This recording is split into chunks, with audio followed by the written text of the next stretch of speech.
Alors, petites astuces encore dans Illustrator pour comprendre son fonctionnement. Je crée un nouveau document et je vais créer plusieurs formes.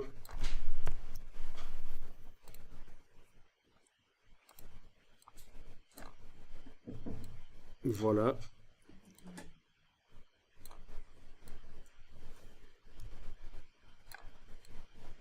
Voilà, vite fait, plusieurs formes. Je vais les sélectionner et leur enlever leur couleur de fond et de contour. Donc en cliquant sur la case de fond dans la palette des outils pendant que je les ai tous sélectionnés, je clique sur la diagonale, donc pas de fond, pas de contour. Bien entendu, si je clique à côté, je ne vois pas qu'ils sont là, et c'est là que l'affichage par tracé va me servir. Affichage tracé, ça me montre les objets, quelle que soit leur couleur.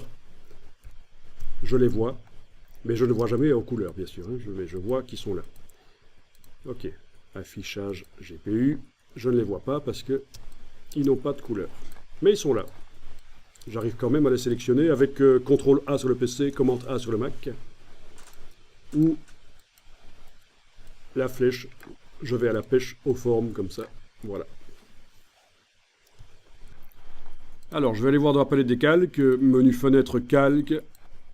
Dans la palette des calques, qu'est-ce que je vais trouver? Ben, les 4 objets. Et je vais les grouper. Ils sont tous les 4 sélectionnés. La preuve, c'est qu'on a le petit carré là qui indique ce qui est sélectionné sur le calque en fait. Et je vois qu'en face de chaque objet, c'est sélectionné. Et je le vois d'ailleurs de toute façon là. Donc je vais les grouper, je vais les mettre dans un groupe. Pour grouper des objets, vous pouvez utiliser le raccourci CTRL-G ou aller dans le menu Objets associés. Et voilà. Maintenant, dans la palette des calques, j'ai un groupe. À l'intérieur, les objets sont là.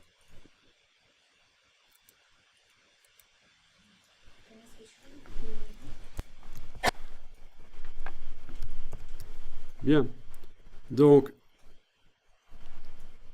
voilà, si vous cliquez à côté, puis vous venez cliquer sur eux,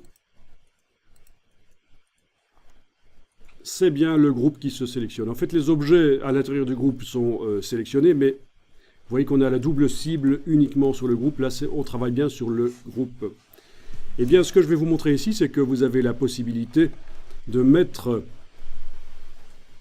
un fond et un contour sur un groupe, et tous les objets qui sont à l'intérieur vont recevoir ce fond et ce contour.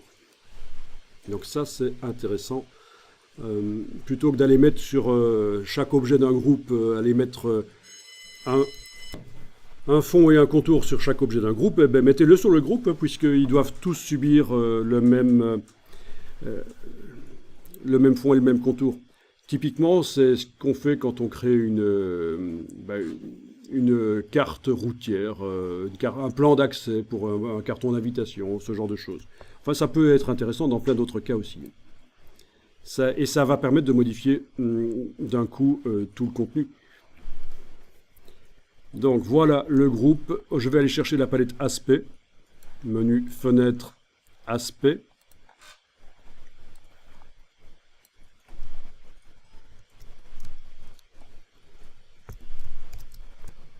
Et je vais ajouter un fond.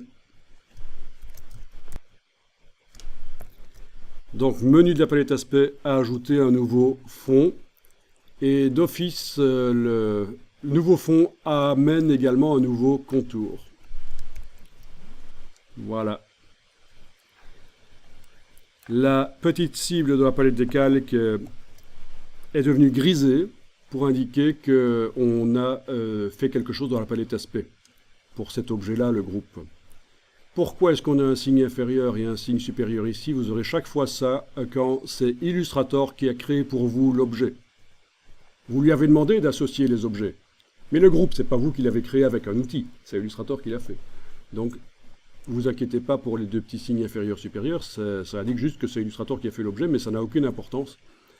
Je le dis parce qu'on pourrait se poser la question, mais c'est pourquoi est-ce qu'il y a ça? Donc, Voilà, donc tout peut être mis là-dessus, des dégradés, des motifs, etc. bien entendu.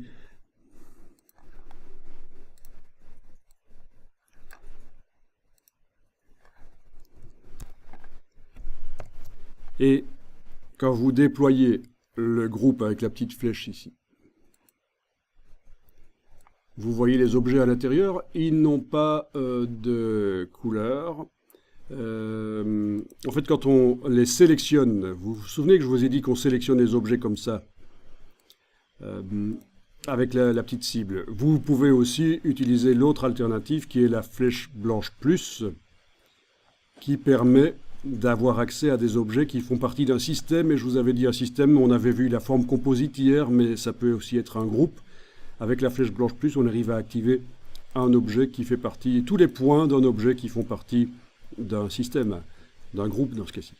Bon, c'est le même principe.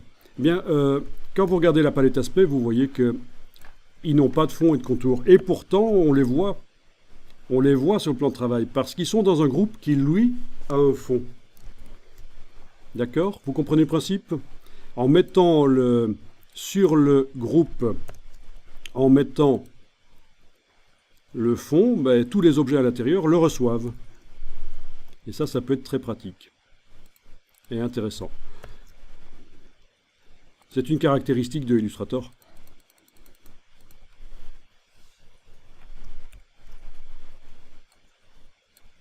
Ouais, tout le reste, c'est ce qu'on a fait précédemment, donc gestion des contours et des fonds. Ajouter d'autres fonds, si on veut, bien entendu.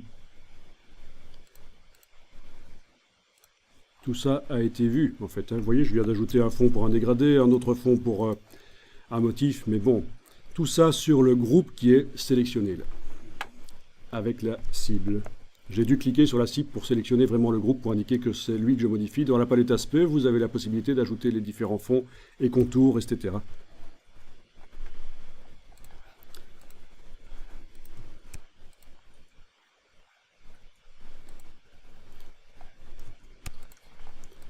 Bon, là, je vais enregistrer le document dans mon dossier d'aujourd'hui, comme ça, je me souviendrai qu'on a vu ça. Donc, c'est ce qu'on vient de voir, c'est aspect sur un groupe.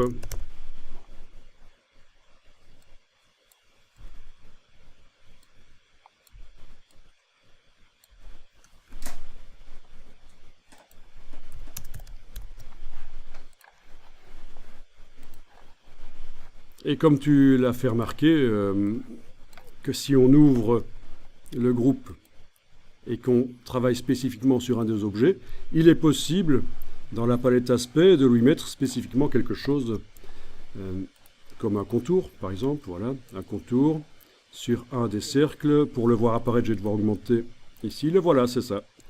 Mais évidemment, il se met derrière l'aspect qui est sur le groupe. Hein. C'est d'abord l'aspect de l'objet, puis l'aspect du groupe qui se met par-dessus. J'ai dû fameusement augmenter le contour ici pour arriver à voir que j'avais mis un contour sur cet objet spécifiquement, puisque la double cible est là. C'est bien lui que j'ai sélectionné. Ce n'est plus sur le groupe que je travaille.